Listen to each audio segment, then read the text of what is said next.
દાહોદના જાલોદ તાલુકાના વડોદ ગામે હાઈવે પર નેશનલ હાઈવે પર ટોલ ટેક્સ ઉઘરાવતા સ્થાનિકોને ફ્રી પાસ નહીં આપતા સ્થાનિક લોકોએ આદિવાસી સમાજના આગેવાનો સાથે વિરોધ દર્શાવી ચક્કાજામ કર્યો હતો। જાલોદ તાલુકાના વરોડ ગામે ટોલ ટેક્સ ઉઘરાવવામાં આવે છે, જેના વિરોધમાં આજરોજ જાલોદ કોંગ્રેસ તરફથી આવેદનપત્ર આપવામાં આવ્યું છે।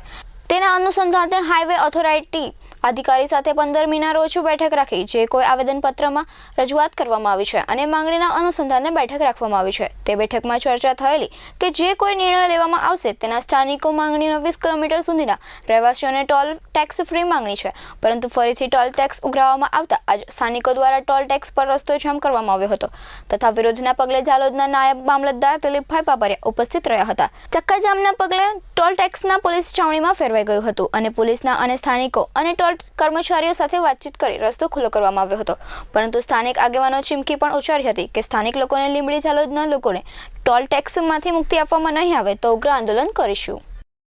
રાજસ્થાનના નિંબાડાને જોડતા 113 નેશનલ હાઈવે ઉપર જાલોદ તાલુકાના વરોડ ગામે જે ટોલ બૂથ ઊભું કરવામાં આવ્યું છે, એમાં સરકારશ્રીના નિયમ મુજબ નિયમથી વિરુદ્ધ જઈને આ ટોલ ટેક્સ વાળાઓ સ્થાનિક જાલોદના તમામ પ્રકારના વાહનો પાસેથી ટોલ ઉઘરાવવામાં આવી રહ્યો છે। એના માટે અમે સ્થાનિક તમામ વાહનોને ટોલમાંથી મુક્તિ મળે એ માટે આજે વિરોધ પ્રદર્શન કરવા માટે ટોલ બૂથ ખાતે વરોડ ગામે આવ્યા છે। તો અમારે સરકારશ્રી પાસે માંગણી છે કે બીજું કંઈ બી પણ અમારા જાલોદના જે વાહનો છે તમામ પ્રકારના એમને ટોલમાંથી મુક્તિ મળવી જોઈએ અને જો ટોલમાંથી મુક્તિ નહીં મળશે તો અમે ઉગ્ર આંદોલન કરીશું અને એ બાબતે કોઈ ઘર્ષણ કે કઈ બીજી બાબતો બનશે એની તમામ જવાબદારી શાસન અને પ્રશાસનની રહેશે। Naeem Munda, S24 news, Dahod.